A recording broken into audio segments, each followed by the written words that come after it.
Didik TV KPM.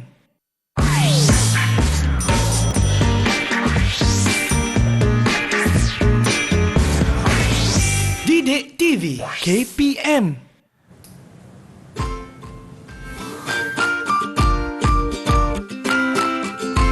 Masya Allah, tabarakallah. Lihatlah Bandaraya Kuala Lumpur sekarang ni. Lainnya. Udah banyak dah bangunan-bangunan di sekeliling KLCC ni. Masya Allah, betapa urbannya. Assalamualaikum warahmatullahi wabarakatuh. Salam sejahtera. What's up everybody? Anda sedang menyaksikan Sukses SPM 2022 bersama dengan saya, Akmal Nazri. Kalau kita dapat lihat tadi kan, ini dia pemandangan di Kuala Lumpur sekarang. Begitu indah dan cukup urban. Sebut pasal urban ni, ada ke kena-mengena dengan apa yang kita nak belajar hari ini? Sebelum itu, jom kita perkenalkan dulu siapakah guru yang akan bersama dengan kita. Jom kita tengok profil guru hari ini. Let's go.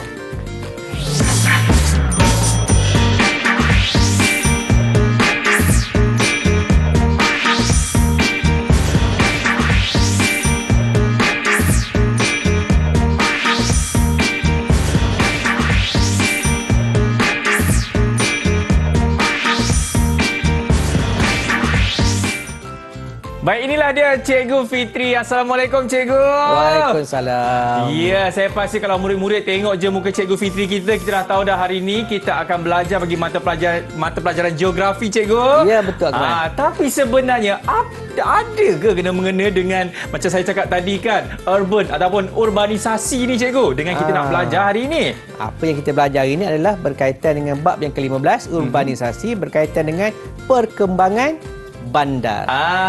Ini orang kata bab di dalam tingkatan 4, betul, Cikgu? Ya, bab terakhir tingkatan 4. Baik, dan sekarang ini, Cikgu, katanya bukan kita berdua saja, kita juga ada anak-anak murid, Cikgu. Ya, dari SMK Sulaiman Bentung Pahang. Dan di manakah mereka?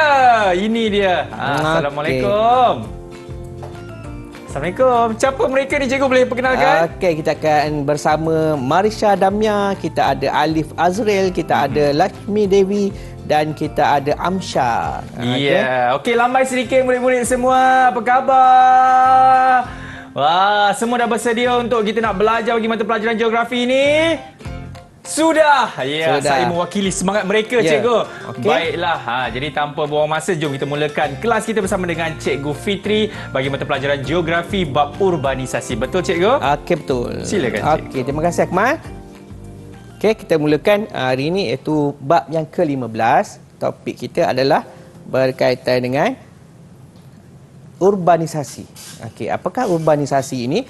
Okey, harap murid-murid di studio dan di rumah dapat sama-sama melihat apakah yang dimaksudkan dengan urbanisasi. Okey, sebelum kita pergi pada maksud urbanisasi berkaitan topik yang akan kita pelajari pada hari ini, kita akan tengok apakah yang akan murid dapat. Okey, berkaitan dengan menjelaskan konsep dan proses urbanisasi. Okey. Yang kedua adalah menghuraikan faktor-faktor yang mempengaruhi proses urbanisasi. Yang ketiga adalah membahaskan kesan urbanisasi dan yang keempat adalah mencadangkan langkah-langkah untuk mengurangkan masalah urbanisasi. Okey. Ini konsep urbanisasi seperti mana yang Akmal maklumkan tadi, topik berkaitan dengan perkembangan bandar. Betul. Okey, adik-adik murid-murid di studio dan di rumah boleh terus kepada apa yang dikatakan dengan urbanisasi. Urbanisasi ialah proses perubahan sesuatu kawasan menjadi bandar.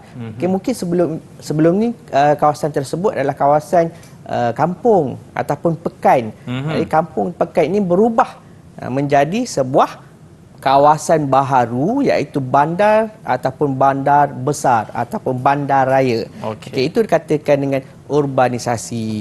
Okey, seperti yang awal tadi Akmal tunjuk gambar Kuala Lumpur. Itu adalah hasil daripada perkembangan bandar ibu negara kita, iaitu Kuala Lumpur. Okey, sebuah kampung boleh berubah menjadi pekan dan seterusnya berkembang menjadi bandar lebih besar dan kompleks. Maksud kompleks ni adalah padat. Okey, bandar yang padat, banyak bangunan, banyak jenis-jenis perkhidmatan, pertempatan dan sebagainya. Okey. Ini contoh. Okey, kampung, saya menunjuk kampung berubah menjadi bandar. Okey. Ini yang dikatakan dengan urbanisasi. Okey. Jadi murid-murid di studio boleh faham, kalau faham boleh tunjuk tanda bagus, murid-murid di rumah pun sama. Okey, tunjukkan tanda bagus, tanda anda semua faham dengan konsep urbanisasi. Okey, saya teruskan lagi. Apakah proses urbanisasi ini? Dia ada proses-proses tertentu di mana proses ini akan menunjukkan perkembangan sesuatu kawasan menjadi sebuah bandar. Okey. Kita tengok gambar yang saya tunjukkan di slide sekarang adalah bagaimana bandar Kuala Lumpur. Okey, seperti yang dipaparkan di slide yang berwarna merah itu adalah sebelum tahun 1921. Kecil je kawasan dia, berkembang sehingga menjadi sebuah bandar yang besar sehingga ke hari ini. Okey, urbanisasi berlaku apabila suatu kawasan mengalami pertambahan penduduk. Okey, perkara asas pertama, bila suatu kawasan mengalami pertambahan penduduk semakin ramai, maka kawasan itu akan berkembang menjadi sebuah bandar. Ini yang dikatakan dengan proses urbanisasi. Okey. Kalau penduduk tak ada kat kawasan tu, maka kawasan itu tidak akan berkembang menjadi sebuah bandar dan proses urbanisasi tidak akan berlaku. Contohlah kawasan A tidak ada penduduk, tak ada orang nak pergi kat situ, maka kawasan tersebut akan kekal menjadi sebuah kampung ataupun pekan sahaja, maka tidak berubah menjadi sebuah bandar kerana bilangan penduduknya yang tidak ramai. Jadi sebagai contoh, Kuala Lumpur telah mengalami proses urbanisasi yang pesat ekoran berlakunya pertambahan penduduk. Saya nak tanya Akmal lah sebelum saya tanya kan murid-murid bersama kita di studio sekarang. Akmal. Ya, saya. Okey, apakah faktor ataupun Akmal rasa yang penyebab kepada Kuala Lumpur ni ramai orang nak datang? Saya rasa apabila sektor ekonomi bila berkembang, cikgu, dan bijak. banyak peluang pekerjaan, ramai yang akan duduk di situ, cikgu. Yes, bijak. Jawapan yang bijak. Sama juga dengan murid-murid di rumah dan murid-murid di studio. Apa yang Akmal maklumkan tadi adalah bila berlakunya perkembangan ekonomi, berlakunya pertambahan penduduk. Okey. Kita pergi pada contoh soalan. Ini sebab kita konsep, okey, bagaimana kita nak faham konsep dan bagaimana kita nak ingat konsep tersebut untuk kita bersedia menghadapi peperiksaan SPM. Okey, ini contoh soalan. Okey, kita akan murid-murid di studio akan cuba rungkai. Okey, sebelum tu kita tengok kan apakah kehendak soalan. Dia bertanya ataupun menjurus kepada konsep urbanisasi. Okey, apakah yang dikatakan dengan konsep urbanisasi? Ini contoh soalan. Nampak macam senang soalan ni, tapi inilah soalan yang dikemukakan. Sekiranya murid tidak faham, jelaslah ini lepaskan peluang untuk mendapat jawapan yang betul untuk soalan ni. Kita nak tanya, kita nak sebut nama lah, kita nak angkat tangan. 4 orang rakan kita di studio ni, siapa yang sudi untuk menjawab soalan yang pertama ini? Dia berkaitan dengan konsep urbanisasi. Okey, cepat angkat tangan. Silakan. Siapa? Okey, Alif Azril. Okey, silakan Alif. On mic, boleh on mic. Biar kita baca jawapan ni. Okey, bacakan jawapan dan kenapa anda pilih jawapan tersebut?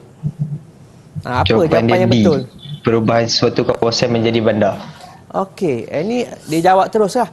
Okey. Jadi kalau murid-murid faham apakah yang dikatakan dengan urbanisasi, so jawapan dia adalah D, perubahan suatu kawasan menjadi bandar. Bagus, terima kasih Azril kerana jawapan anda. Okey, nampak macam mudah. Cikgu, mudahnya soalan macam ni. Ya, soalan SPM mudah sekiranya anda faham konsep. Kalau tak faham konsep, tidak dapatlah jawapan yang sebenarnya. Okey. Ini biasanya soalan duduk dalam aras yang pertama, iaitu aras senang.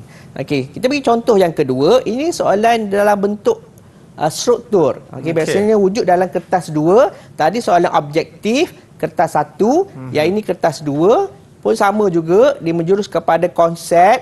Okey, tapi dia tak sebut pasal konsep, dia tanya tarik perhatian perhatian murid berkaitan gambar rangsangan yang diberikan.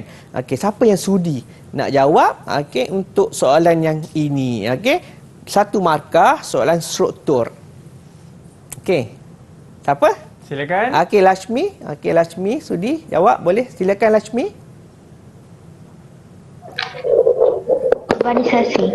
Okey, jawapan dia urbanisasi. Ringkas saja jawapan dia. Dah dapat 1 markah. Tapi kesilapan calon. Okey, yang dalam menjawab soalan ini dia tak faham. Dia tak faham foto. Yang dilampirkan ini foto 1 Kuala Lumpur tahun 1880-an, foto 2 Kuala Lumpur kini, maksudnya pada masa kini.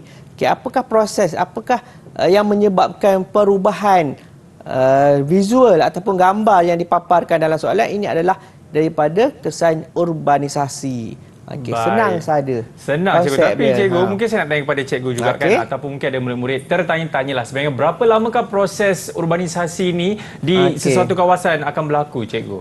Okey, masa dia tidak ada masa yang tepat menggambarkan berlakunya perubahan. Dia bergantung kepada sejauh mana perkembangan bandar dipengaruhi oleh pertambahan penduduk. Okey, sekiranya berlakunya pertambahan penduduk dengan cepat, okey, ramai orang dalam masa tempoh tertentu, maka cepatlah berlaku proses urbanisasi. Sekiranya kawasan tersebut menjadi tumpuan penduduk lama atau lambat, maka lambatlah proses urbanisasi. Itu dia. Baik cikgu, kita nak berhenti rehat dulu. Selepas ini kita akan kembali dalam Sukses SPM 2022. Didik TV KPM. Didik TV KPM.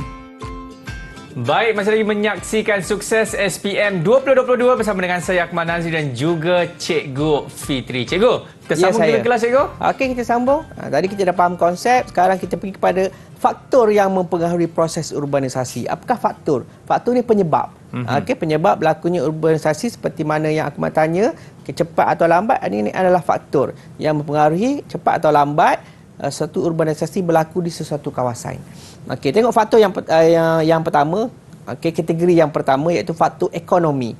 Okey, yang pertama adalah aktiviti perlombongan. Okey, contoh negara kita, aktiviti perlombongan seperti perlombongan biji timah menggalakkan urbanisasi awal. Contoh Kuala Lumpur.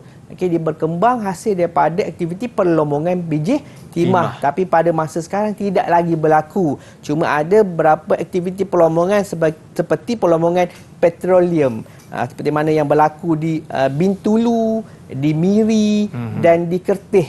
Okey, itu adalah berlaku perkembangan pesat bandar Kertih contohnya akibat daripada aktiviti perlombongan dan memproses petroleum dan gas asli. Okey, itu adalah faktor ekonomi. Faktor ekonomi yang kedua adalah peluang pekerjaan. Sekiranya sesuatu kawasan itu menawarkan pekerjaan yang banyak, okey, banyak pilihan peluang pekerjaan, maka penduduk akan berhijrah ke kawasan tersebut, seterusnya menjadikan sesuatu kawasan itu berkembang menjadi sebuah bandar yang besar. Mungkin berkembang semakin besarlah akibat daripada peluang pekerjaan. Di mana migrasi masuk suatu bandar kerana peluang pekerjaan dalam sektor perindustrian dan perkhidmatan. Okey, boleh tak? Okey, calon-calon boleh faham? Kalau faham boleh tunjuk tanda bagus. Okey, semestinya Akmal bersama saya sentiasa memahami dan tunjuk tanda bagus. Diharap murid-murid di rumah juga turut faham dengan faktor ekonomi, di mana dua tadi aktiviti perlombongan dan peluang pekerjaan. Kita tengok yang ketiga, kedudukan yang strategik. Apakah yang dimaksudkan dengan kedudukan strategik? Kedudukan strategik di laluan antarabangsa timur dan barat menggalakkan perkembangan bandar pelabuhan dalam perniagaan dan perdagangan. Seperti mana contohnya di Kelang, Bandar Kelang, akibat daripada wujudnya pelabuhan yang dikenali sebagai Pelabuhan Kelang. Okey, dia punya jalan laut. Okey, sama ada jalan udara, jalan laut ataupun jalan darat. Ini adalah faktor yang ketiga. Saya teruskan faktor yang mempengaruhi proses urbanisasi. Faktor ekonomi yang keempat, pelbagai jenis perkhidmatan. Okey, seperti mana yang kita ketahui, perkhidmatan penting dalam kehidupan kita seharian. Jadi proses urbanisasi telah mewujudkan pelbagai jenis perkhidmatan untuk penduduk. Okey, ini faktor yang keempat. Saya nak tanyalah yang tak bercakap lagi tu, Damia, apa faktor yang lain yang Damia boleh fikirkan ataupun beri pandangan kepada murid-murid yang berada di rumah dan kita di studio ini berkaitan dengan faktor yang seterusnya? Apa faktor, Damia? Silakan, Damia. Okey, Damia, boleh on mic. Okey. Faktor pelbagai jenis perkhidmatan. Okey, dah sebut dah tadi faktor lain. yang mungkin Keindahan alam semula jadi. Yes. Okey, keindahan alam semula jadi. Kita tengok, terima kasih Damia, keindahan alam semula jadi. Okey, di Malaysia semestinya terkenal dengan keindahan alam semula jadi. Kita tarik sikit luar daripada apa yang kita belajar, di mana iklim kita khatulistiwa kan panas dan lembap sepanjang tahun, mewujudkan keindahan alam semula jadi. Di mana keindahan alam semula jadi seperti pantai, laut dan hutan menggalakkan ekopelancongan. Apa ekopelancongan ni rasa Akmal? Tak apa. Kita tanya murid yang belum jawab lagi, cikgu. Belum jawab lagi. Okey, Amsyah. Okey. Apa Amsyah? Ekopelancongan ni apa Amsyah? Saya bagi ini apa ni?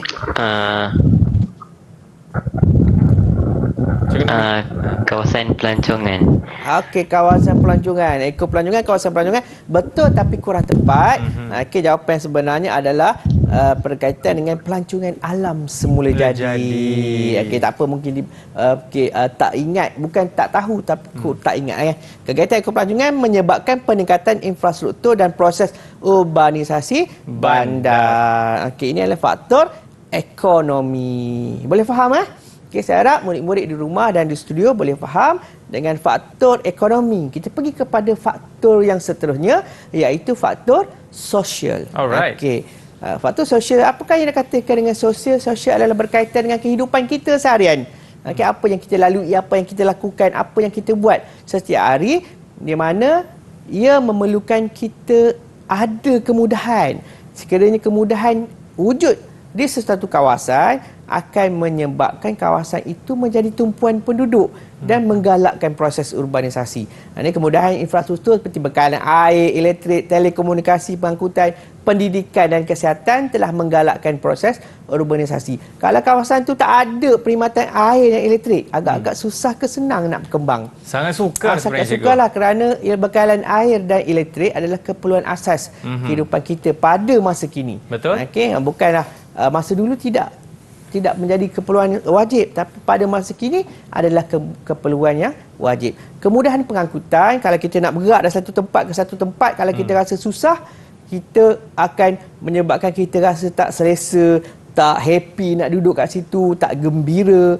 Okey, jadi kemudahan pengangkutan, jaringan lebur air dan perkhidmatan kereta api membolehkan pertempatan yang terletak di laluannya membangun menjadi bandar. Okey, dia lalu je. Lebur raya lalu dekat situ. Okey, adanya perkhidmatan jalan raya akan menyebabkan satu kawasan itu berkembang menjadi sebuah bandar. Yang ketiga adalah kemudahan pendidikan. Okey, sebagai contoh, kita adanya universiti-universiti awam ataupun swasta yang wujud di satu kawasan menyebabkan ramai orang berhijrah, terutama generasi muda, untuk pergi ke kawasan tersebut dan menjadikan kawasan tersebut berkembang menjadi sebuah bandar. Okey. Faham Itu adalah faktor yang berkaitan dengan sosial. Kita pergi faktor governance. Okey, Lashmi. Okey, Lashmi boleh dengar saya?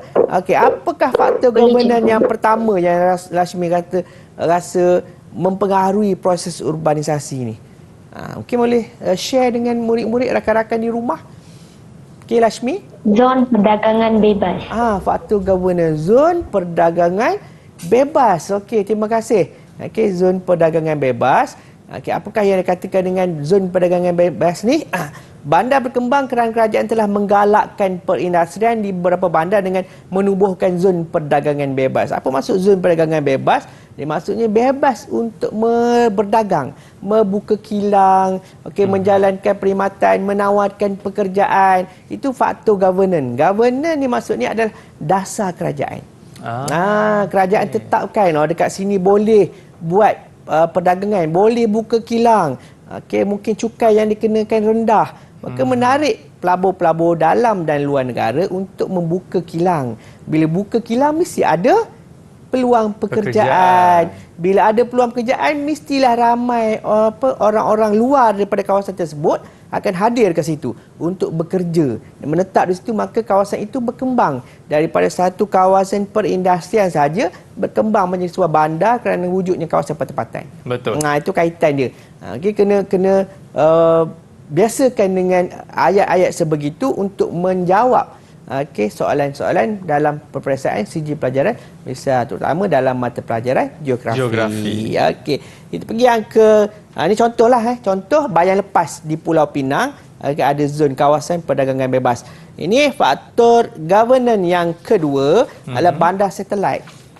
Oh, okey. Okey, bandar satelit ni apa? Bandar satelit ni adalah bandar yang bergantung pada industri tempatan tapi ada perkaitan ekonomi dan struktur jaringan perhubungan dan pentadbiran dengan sesuatu bandaraya yang berhampiran. Okey, bandar induk, diwujudkan berhampiran dengan bandar induk itu adalah bandar satelit, pecahan cawangan untuk mengurangkan mungkin kesesakan yang berlaku di kawasan ataupun sebagainya. Dan bandar yang lain selain pada istilah bandar satelit ada juga bandar baharu. Contoh bandar Bangi dah berkembang menjadi sebuah bandar yang terlalu padat, maka wujudlah bandar kedua iaitu bandar baru Bangi. Itu fungsi bandar baru. Okey, ataupun bandar satelit dia mengurangkan ataupun membesarkan kawasan bandar. Okey.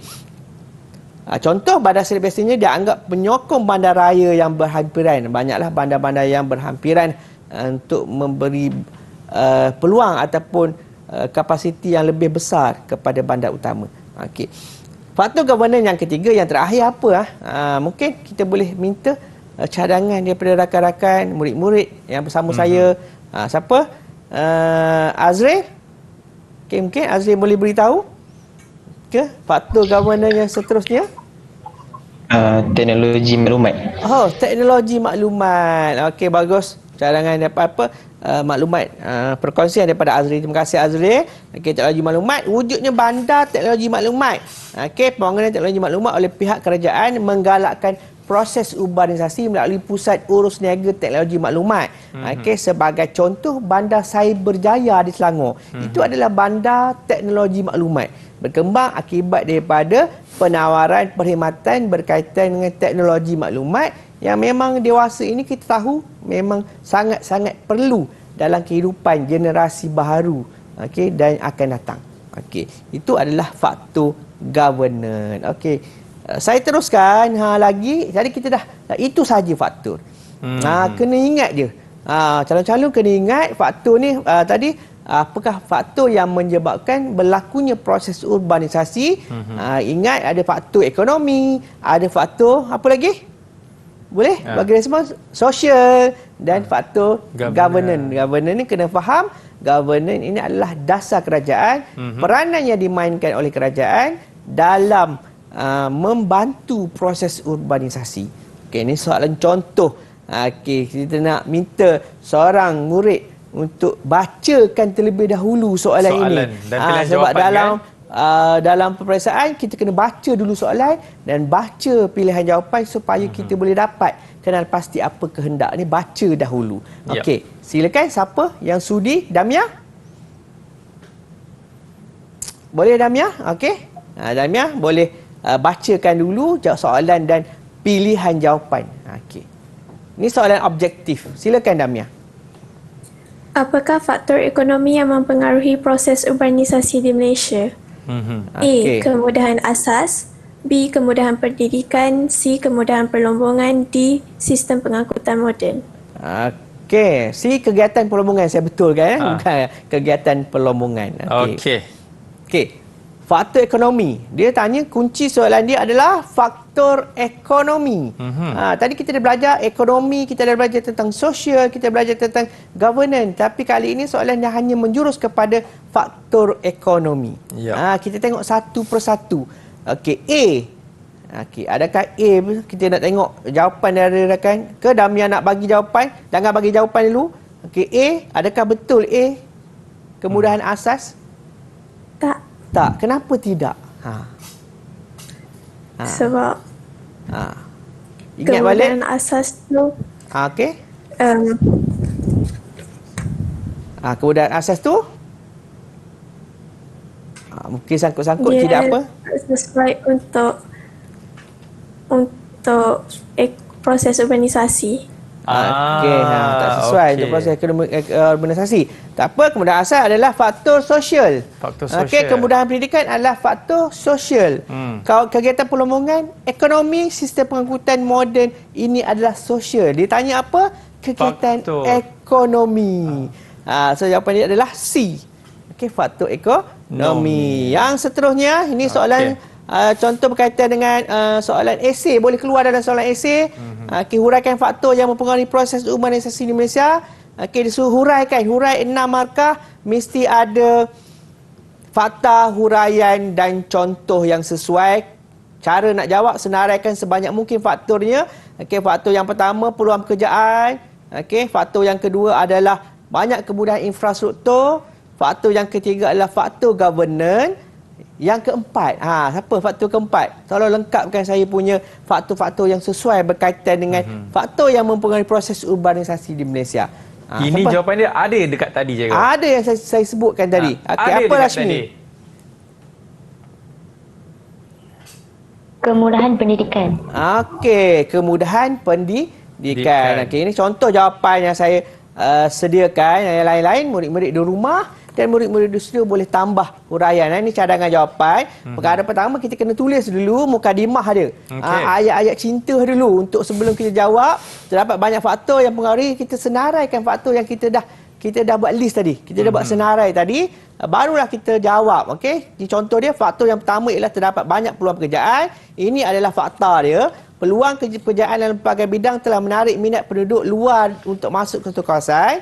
Ini adalah huraiannya. Pertambahan jumlah penduduk telah menyebabkan kawasan tersebut berkembang menjadi sebuah bandar, contohnya Bandaraya Kuala Lumpur.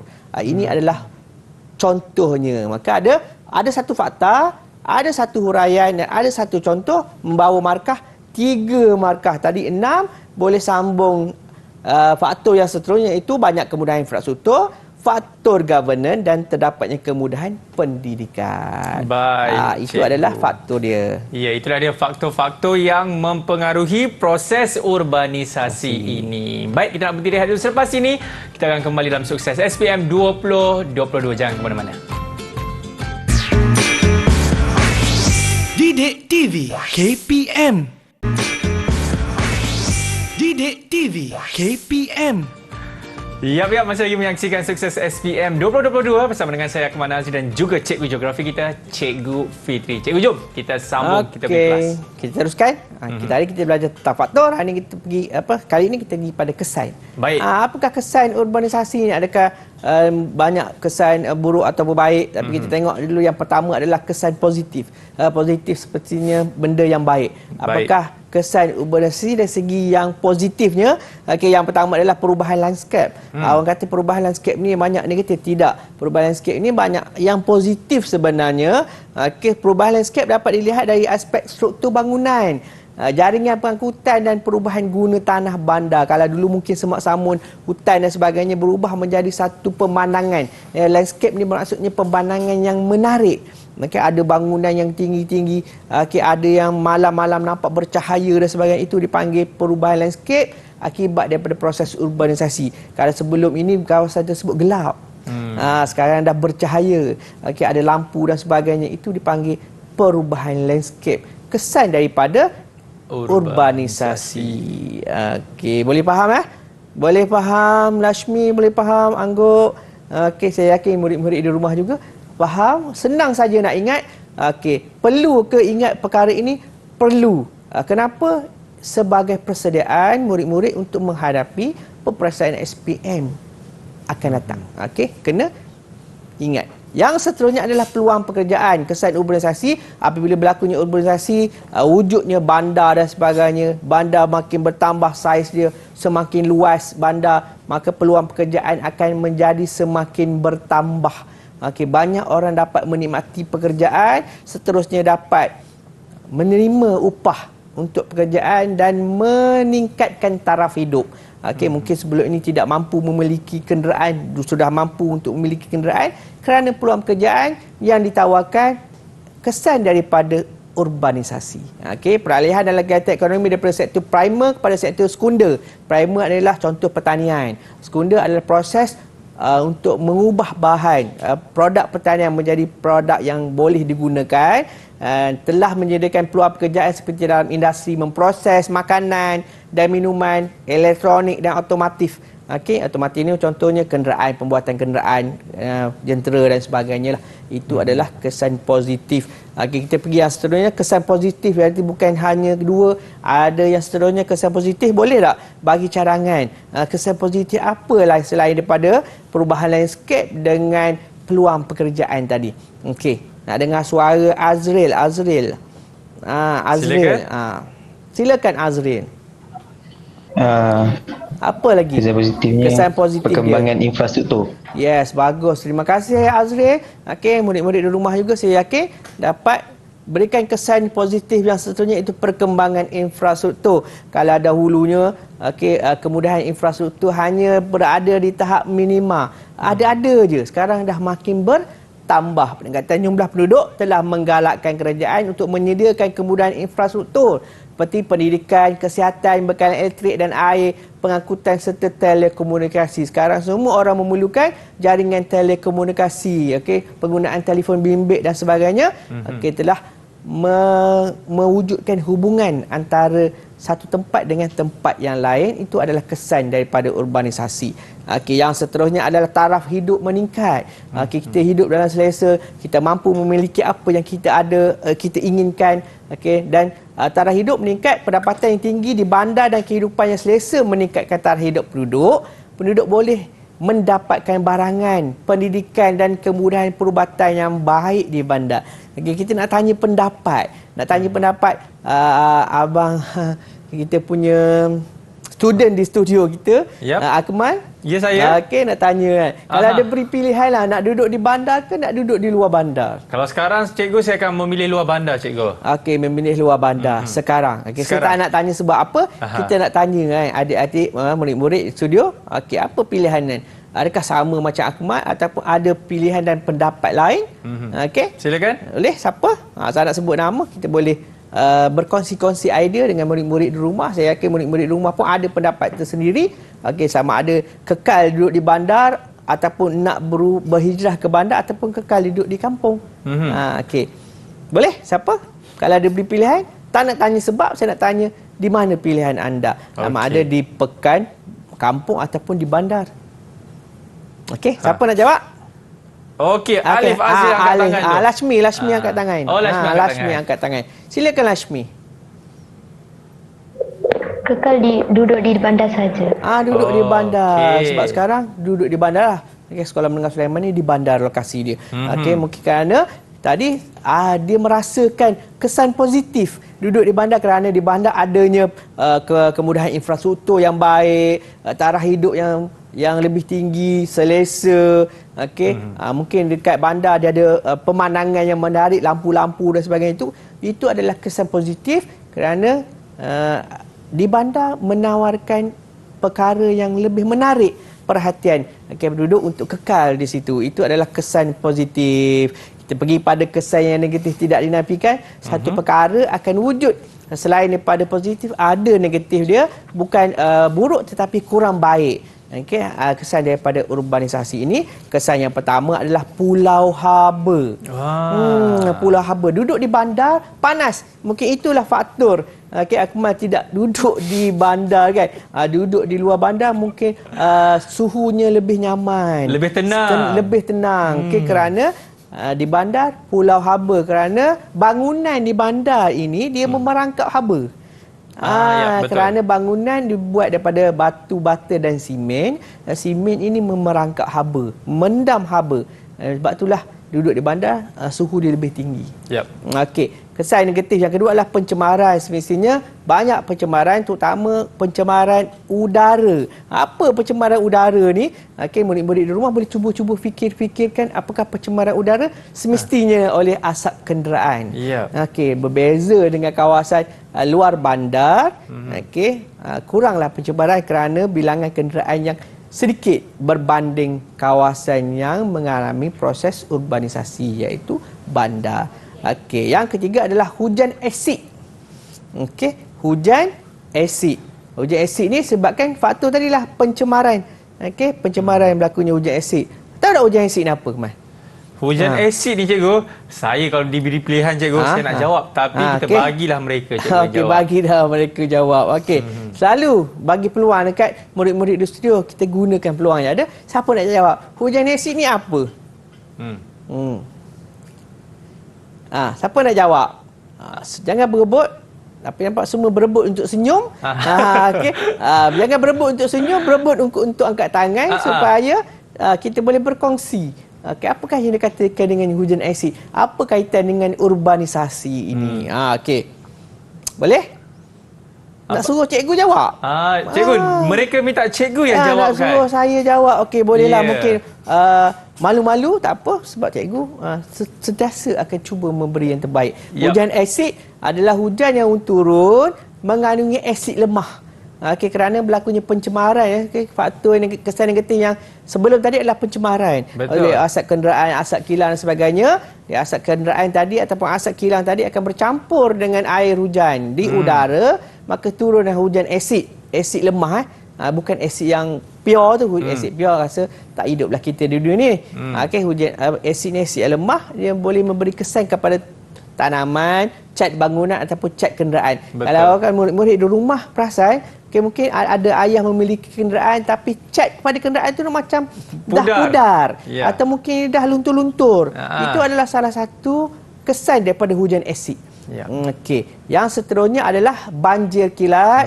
Okey, banjir kilat banyak memberi kesan kepada penduduk bandar. Okey, kerana kawasan bandar ni mungkin mengalami perkara-perkara seperti longkang tersumbat, mungkin mengalami perkara-perkara air tidak boleh keluar ke kawasan yang ke sungai dan sebagainya. Ini adalah kesan negatif urbanisasi, iaitu banjir kilat. Okey. Maka tidak hairanlah banyak kawasan-kawasan bandar berisiko untuk mengalami kejadian banjir apabila wujudnya hujan ataupun taburan hujan yang tinggi pada satu-satu masa. Okey, kita teruskan. Kesan negatif yang seterusnya adalah masalah setinggan.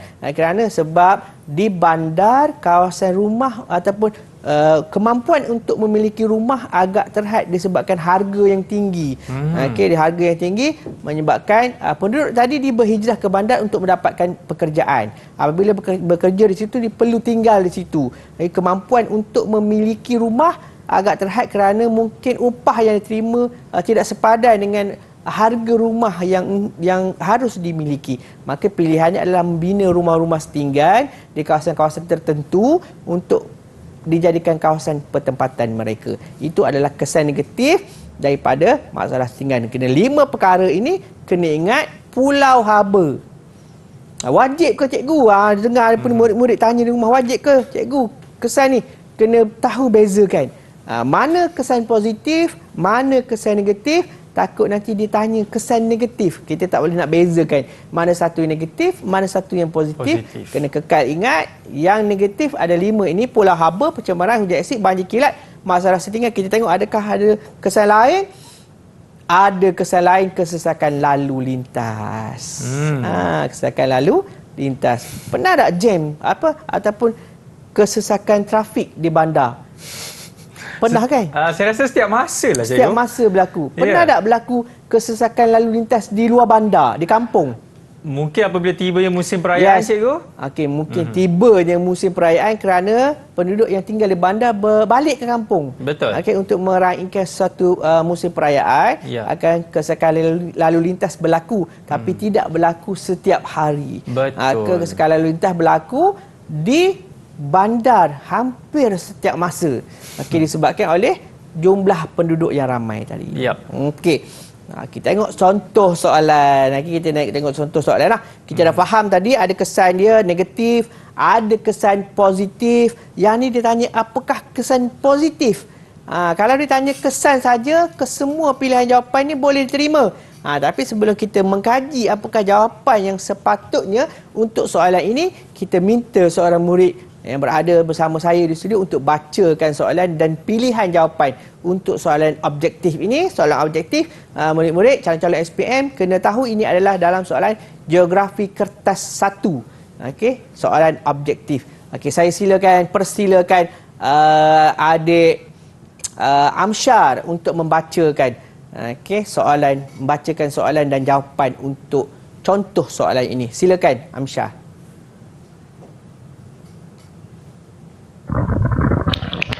Apakah kesan positif akibat proses pembandaran di Kuala Lumpur?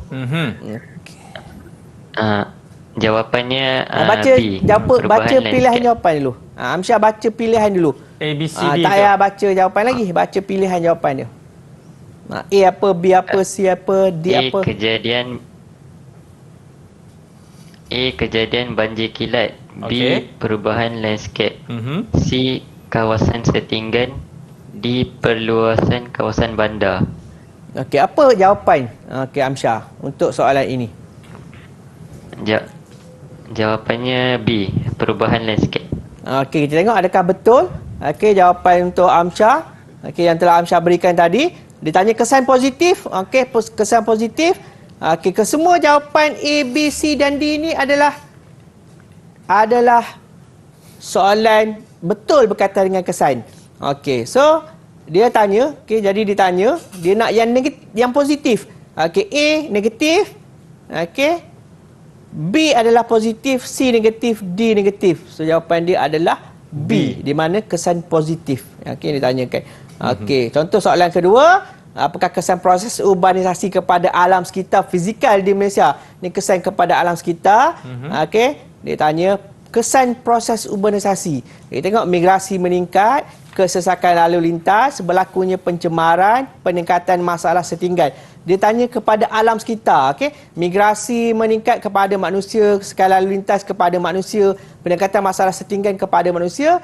So, jawapan dia C, berlakunya pencemaran. Ini adalah kesan kepada alam sekitar. Kena faham bahawa setiap soalan dia ada perangkap. Perangkap dia adalah kepada alam sekitar. Jika murid-murid calon-calon SPM tidak berhati-hati dalam memilih jawapan, mungkin tersalah pilih, maka tidaklah memilih C. C jawapan dia adalah berlakunya pencemaran. Okey, ini soalan yang terakhir. Kesan bandaran yang menjejaskan alam sekitar. Apa kesan bandaran yang menjejaskan alam sekitar? Alam sekitar, kejadian Pulau Haba adalah berkaitan dengan alam sekitar, lalu lintas kepada manusia, wujud kawasan setinggan, dan pertambahan kawasan hijau. Ini adalah kepada manusia, kepada alam sekitar adalah kejadian Pulau Haba. Ini pertambahan kawasan hijau tidak kerana urbanisasi akan menjejaskan kawasan hijau. Itu adalah contoh-contoh soalan objektif untuk kertas 1. Ya. Lah, cikgu dah bagi jawapan dah? Saya dah bagi jawapan. Saya baru nak jawab, cikgu. Masya Allah. Okeylah, kita berhenti rehat dulu. Selepas ini kita akan kembali dalam Sukses SPM 2022. Didik TV KPM. Didik TV KPM. Alhamdulillah, masih lagi menyaksikan Sukses SPM 2022 bersama dengan saya, Akmal Nazri. Cikgu Fitri, ya. Ini kita nak sentuh apa pula dalam bab urbanisasi ni? Sentuh langkah mengurangkan kesan yang wujud. Semestinya langkah mengurangkan adalah kesan negatif lah. Bagaimana kita nak kurangkan kesan negatif yang wujud akibat daripada proses urbanisasi. Baik. Saya teruskan? Silakan. Maka saya teruskan lagi dengan langkah mengurangkan kesan urbanisasi lebih kepada langkah untuk mengurangkan kesan negatif yang wujud akibat daripada suatu proses urbanisasi di sesuatu kawasan. Membina lebih banyak rumah kos rendah dan rumah pangsa. Ini adalah langkah untuk mengurangkan masalah setinggan. Tadi tidak mampu memiliki rumah kerana rumah harga mahal dan sebagainya. Langkah ini mungkin boleh diambil tanggungjawab oleh pihak-pihak tertentu untuk membina lebih banyak rumah kos rendah dan rumah pangsa untuk membolehkan penduduk-penduduk di bandar memiliki rumah sendiri. Yang seterusnya adalah mewujudkan bandar satelit. Bandar satelit adalah bandar pinggir kepada bandar utama. Mungkin juga boleh mewujudkan bandar baharu. Yang seterusnya adalah mewujudkan kawasan hijau. Kerana ni kalau kita tengok taman-taman perumahan di bandar-bandar, dia ada landscape, ada orang kata hiasan-hiasan, ada pokok-pokok, ada tanaman rumput dan sebagainya. Itu adalah salah satu cara untuk mengurangkan panas dekat bandar. Wujudnya kawasan-kawasan hijau, dia boleh menstabilkan suhu ataupun mengurangkan kepanasan yang wujud akibat daripada berlakunya pulau haba di kawasan bandar akibat daripada proses urbanisasi. Okey, nak tanyalah.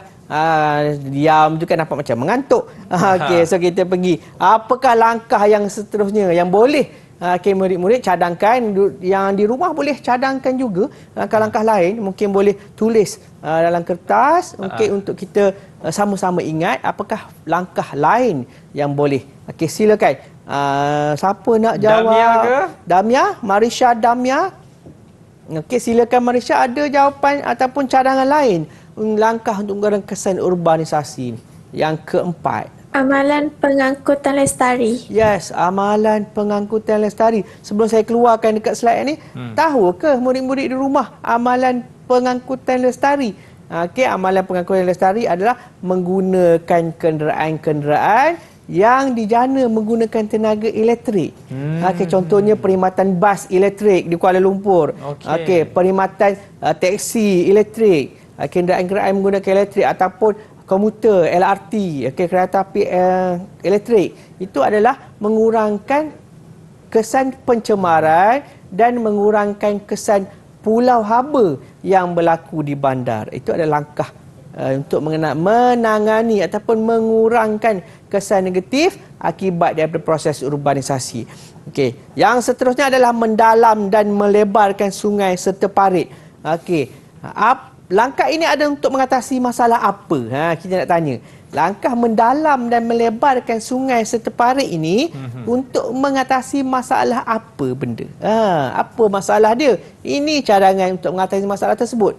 Saya nak tanyalah pendapat murid-murid yang berada bersama saya di studio pada hari ini. Okey, apakah masalah kepada cadangan langkah ini? Okey, siapa nak jawab? Siapa saya sebut nama? Okey, bagus. Azril. Alif Azril. Okey, silakan Alif Azril. Untuk mengatasi masalah banjir kilat. Bagus. Saya yakin murid-murid di rumah pun sama pendapat dengan rakan anda, Okey Azril. Okey, mendalam dan melebarkan sungai serta parit adalah langkah yang paling tepat untuk mengurangkan masalah banjir kilat. Kerana banjir kilat berlaku akibat daripada longkang tersumbat, longkang yang tidak mampu menampung jumlah kapasiti air hujan yang turun dengan lebat, maka ia boleh menyelesaikan masalah banjir kilat. Betul. Okey, ini soalan dia. Contoh soalan. Okey, saya nak minta seorang murid yang berada bersama saya untuk bacakan soalan dan jawapan terlebih dahulu. Siapa tak baca lagi? Cuba angkat tangan. Tak baca soalan lagi. Lashmi. Okey, silakan Lashmi. Mengapakah bandar satelit perlu diwujudkan? Okey. A. Mengurangkan pengangguran. B. Mengelakkan kejadian banjir kilat. C. Mengurangkan kesesakan di bandar utama. D. Mengalahkan penggunaan pengangkutan awam. Okey, apa pilihan jawapan Lashmi? C. Mengurangkan kesesakan di bandar utama. C, cikgu. Okey, tengok satu persatu pilihan jawapan dia. Mengurangkan pengangguran, bandar satelit tidak mengurangkan pengangguran. Pengangguran ini adalah ramai penduduk tidak dapat bekerja. Okey, sebab tu dia menganggur. Dia tanya tentang fungsi bandar satelit. Kenapa dia perlu diwujudkan? Dan jawab tadi adalah C, mengurangkan kesesakan di bandar utama. Okey, ini adalah langkah bagi mengurangkan kesesakan tadi yang wujud akibat daripada proses urbanisasi yang pesat berlaku. Okey, soalan lain, okey, saya bacakan, mungkin nanti minta murid-murid untuk berikan jawapan yang bersesuaian. Maklumat berikut merupakan masalah perbandaran, pencemaran udara dengan peningkatan suhu. Okey, digunakan istilah pembandaran. Pembandaran ini adalah urbanisasi, dia hampir sama. Tolong ingat, urbanisasi, bandar. Bandar, urbanisasi. Kena ingat, itu tip dia. Okey, apakah langkah yang boleh diambil untuk mengurangkan masalah tersebut? 1. Pembukaan bandar baharu. 2. Menaikkan taraf jalan raya. 3. Mewujudkan kawasan hijau. 4. Penggunaan transit aliran ringan. Kita tengok, okey, ditanya masalah perbandaran, pembukaan bandar baharu nombor 1 ni salah. Okey, kita nak kurangkan masalah bandar, dia pergi buka bandar baru, tak betul lah. Nombor 1 tu salah, dia kita buang pilihan jawapan yang ada 1. Okey, A ada pilihan jawapan yang ada nombor 1, B ada pilihan jawapan yang ada nombor 1. So jadi tinggal C dengan D, 2 pilihan daripada 4. Ini adalah cara untuk kita mengurangkan kesilapan dan memperoleh jawapan yang betul. 2, menaikkan taraf jalan raya. Okey, salah. Okey, salah. C 2 tu salah, automatik C tu salah dan D yang hang tinggal. Kita bacakan juga, jangan tinggal untuk baca pilihan jawapan. Ini yang kesilapan selalu murid-murid calon-calon SPM lakukan. Mudah berpuas hati, jangan mudah berpuas hati. Mewujudkan kawasan hijau betul, penggunaan transit aliran ringan betul. So, jawapan dia apa? Mungkin kemana boleh jawapan? Semestinya D. D. Okey, pandai. Okey, D jawapan dia. Ini adalah contoh soalan berkaitan dengan bab urbanisasi. Okey, murid-murid kena fahamlah. Sekian, terima kasih. Okey, good luck untuk murid-murid. Okey, ada lagi rumusan dia kan. Sebelum kita nak pergi ke rumusan cikgu kan. Okey. Mungkin cikgu boleh kongsikan antara tips-tips, sebab kita tahu kalau bab urbanisasi ni banyak pilihan-pilihan jawapan yang seakan-akan sama, seperti kesan positif, kesan negatif. Jadi murid-murid ni kadang-kadang dia rasa keliru, macam B, macam D. Jadi macam mana tu cikgu untuk pastikan murid-murid ni menjawab pilihan jawapan yang betul? Okey, yang pastinya perkara asas yang perlu murid-murid calon-calon ingat, okey, fahamkan soalan dahulu. Okey, bila faham soalan, kita tidak mudah terkeliru kerana kita faham maksud, apakah kehendak soalan. Yang kedua adalah cuba ingat fakta berdasarkan 2 perkara. Mesti positifnya apa, negatifnya apa. Janganlah kata, sebagai contoh saya kata okey, untuk murid-murid di studio dan di rumah, kita nak hafal faktor. Kita nak hafal kesan, contoh. Kita nak hafal fakta berkaitan dengan kesan urbanisasi. Jangan hafal fakta kesan. Kita kena hafal fakta kesan positif, kesan negatif. Barulah kita boleh faham untuk bahagikan tadi, positif dan yang negatif. Baik. Terima kasih banyak-banyak kepada Cikgu Fitri dan juga murid-murid kita daripada SMK Sulaiman Bentong Pahang. All the best pada anda semua. Kita akan jumpa lagi dalam Sukses SPM 2022. Assalamualaikum. Bye-bye.